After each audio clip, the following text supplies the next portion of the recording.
Hello అండి, నమస్తే అందరికీ. ఈరోజు గోధుమ బిస్కెట్లు చేస్తున్నాను. ఈ కప్పుతో 2 కప్పులు రవ్వ అండి, బాంబే రవ్వ ఇది వేయించింది. 2 కప్పులు వేసుకుంటున్నాను. 2 కప్పుల గోధుమ పిండి అనమాట. ఆల్రెడీ ఇది చేసి పెట్టేసాను కొలతలు. ఇందులో జీడిపప్పు అండి, తర్వాత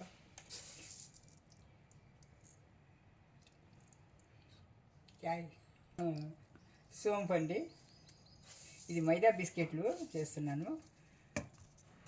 ఇలాచీ పౌడర్ అండి, ఇది ఇలాచీ పౌడరు. ఇవన్నీ వేసి బాగా కొద్దిగా చిటికెడు ఉప్పు, రుచికి తగినంత ఉప్పు అంతా వేసి బాగా మిక్స్ చేసుకోవాలన్నమాట. ఈ చెంచాలతో 2 చెంచాల నెయ్యి అండి, నెయ్యి వేసుకున్నాను. ఇవి పూర్తిగా ఇప్పుడు కలుపుకోవాలి. ఇది ఆల్రెడీ బెల్లము నీళ్ళల్లో వేసి కరిగి పెట్టుకున్నానండి. పొయ్యి మీద కాదు, హీట్ చేయకూడదు. మనము మామూలుగా నీళ్ళు వేసి బెల్లం మునిగే వరకు నీళ్ళు కలిపి ముక్కలు చేసి ఇందులో కలిపి బాగా చేసుకోవాలి. ఇప్పుడు ఇవి వేసుకున్నానండి. ఇది వచ్చింది గోధుమ పిండి 2 కప్పులు. ఈ కప్పుతో గోధుమ 2 కప్పులు, 2 కప్పుల బాంబే రవ్వ అనమాట, వేయించింది బాంబే రవ్వ వేసి కొద్దిగా చిటికెడు ఉప్పు అనమాట, రుచికి అనమాట, టేస్ట్ కోసం. ఇప్పుడు అన్నీ వేసుకొని మొత్తము కలుపుకోవాలన్నమాట. మొత్తం కలుపుకొని మధ్యలో ఇప్పుడు ఇవి వేసుకోవాలండి. ఈ బెల్లం ఇలా వేసేస్తే కింద ఉన్న మట్టి అంతా వచ్చేస్తుందండి. ఇది కొద్దిగా వేసుకొని కలుపుకుంటూ ఉండాలన్నమాట. ఇది కలుపుకుంటూ వేసుకోవాలి. కరిగించిన బెల్లం ఇది. ఇప్పుడు మొత్తం బాగా కలుపుకోవాలండి.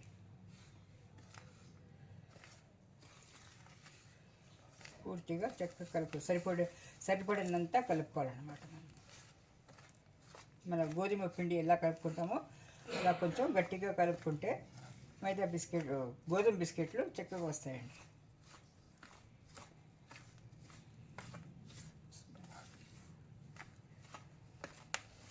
ఇవ్వండి, ఇలా మన చపాతీ ముద్దలా కలుపుకోవాలన్నమాట. కలుపుకొని ఒక 5 నిమిషాలు రెస్ట్ ఇస్తే చాలు, ఎక్కువసేపు అవసరం లేదు. 5 నిమిషాలు రెస్ట్ ఇచ్చి తర్వాత మనము చపాతీలా ఒత్తుకొని, కొంచెం మందపాటిగా చపాతీలా ఒత్తుకొని బిస్కెట్లు కట్ చేసుకోవాలండి. ఇంకా చపాతీలాగా ఒత్తుకొని ఈ విధంగా మనము బిళ్ళల్లాగా కట్ చేసుకోవాలండి. మనము బిస్కెట్స్ లాగా కట్ చేసుకోవాలన్నమాట. ఇలా కరెక్ట్ షేపుల్లో, చిన్నవి కావాలంటే చిన్నవి, పెద్దవి కావాలంటే పెద్దవి, ఇలాగే అన్నీ కట్ చేసుకోవాలండి.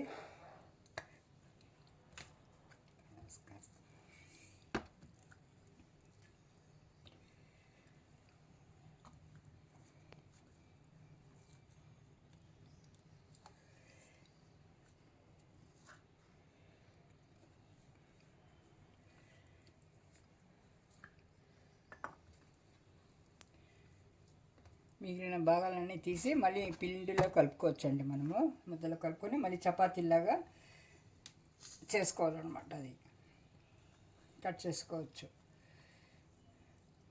సైజులు మన ఇష్టం అండి. ఈ మిగిలిన పిండాన్ని అంతా తీసుకొని మళ్ళీ ఇందులో చేసి మళ్ళీ చపాతీలాగా ఒత్తుకోవడానికి పనికి వస్తుంది. ఇలా చేసుకుంటామండి. అన్నీ చేసుకొని ఇప్పుడు అన్నీ వేయించుకుంటాము.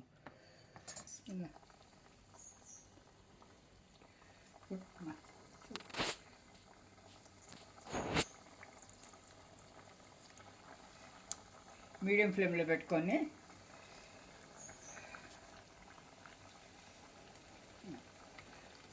ఇలా వేయించుకోవాలండి. అన్నీ వేసుకోవాలి.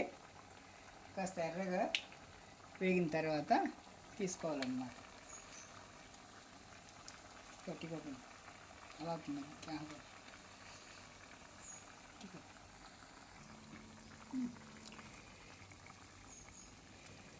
ఇలా చూడండి. ఇలా మనము ఈ గోధుమ రంగు వస్తుంది కదా, ఆ టైంలో తీసేసుకోవాలండి. అన్నీ సిమ్లో కొంచెం మీడియం ఫ్లేమ్లో పెట్టుకోవాలి. హై ఫ్లేమ్లో పెట్టుకోకూడదు, మాడిపోతాయి ఇవి. నెమ్మదిగా ఒక్కొక్కటి వేసేసుకుంటూ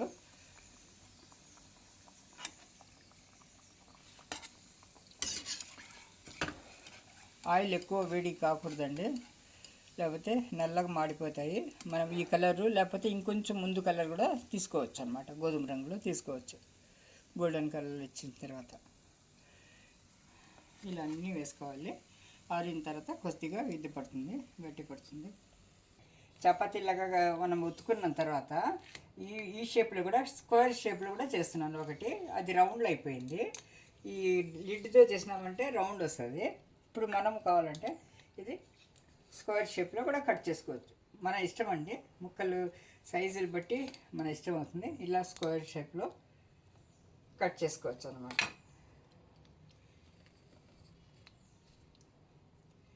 సైజు మన ఇష్టము, చిన్నవి పెద్దవి కానీ పిల్లలకు ఇవ్వడానికి కాస్త చిన్నవే చేసుకుంటే మంచిదన్నమాట. సాయంత్రం పూట స్కూల్ నుంచి వస్తారు కదా పిల్లలు, వాళ్లకు వేసేవచ్చు. 15 రోజుల వరకు బాగుంటాయండి ఇవి. చూడండి, ఇలా వేసుకుంటూ వెళ్ళిపోవాలి.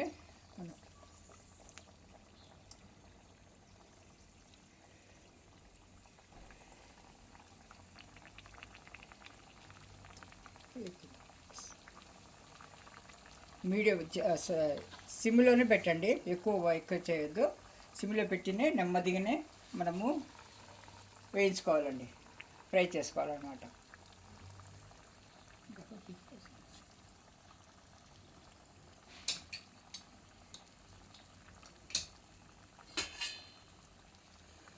రెండు నిమిషాల వరకు కదపకూడదండి. తర్వాత 2 నిమిషాల తర్వాత మనము నెమ్మదిగా ఇలా టర్న్ చేసుకోవాలన్నమాట. టర్న్ చేసుకోవాలి ఇటువైపు. నెమ్మదిగా చేసుకోవాలండి. దీనికి ఓపిక అంతా ఉంటే బాగుంటుంది. ఓపికతో చేసుకుంటే చక్కగా వస్తాయండి ఇవి. లేకపోతే డ్యామేజ్ అయ్యి విరిగి నూనె అంతా పాడవుతుంది అన్నమాట. ఇలా చేసుకుంటే చూడండి చక్కగా వస్తాయి. ఇవి చూడండి,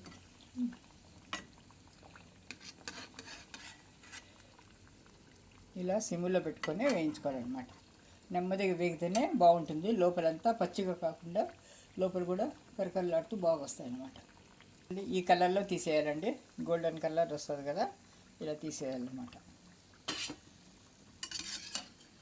మరి ఎక్కువ కలర్ పెట్టుకోకూడదు, ఇవి బాగుంటాయి. ఇవి కరెక్ట్.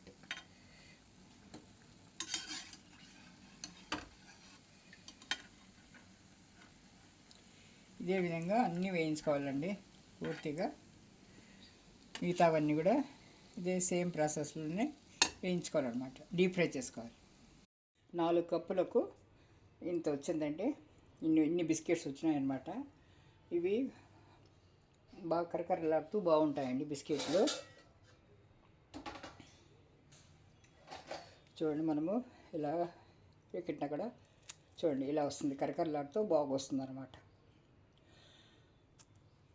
సాఫ్ట్గాను కరకరలాడుతూను బిస్కెట్లు బాగుంటాయండి. ఇది 15-20 రోజుల వరకు బాగుంటాయి. ఎయిర్ టైర్ కంటైనర్లో పెట్టుకున్నామంటే సాయంత్రం పూట స్కూల్ నుంచి వస్తారు కదా పిల్లలు, వాళ్ళకి ఇవ్వచ్చండి, హాయిగా ఇవ్వచ్చు.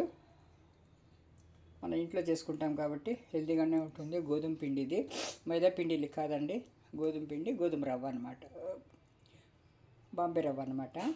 అంతేనండి. బెల్లం వేసినాము, ఇలాచి, నెయ్యి అనమాట, 2 గరిటెలు నెయ్యి.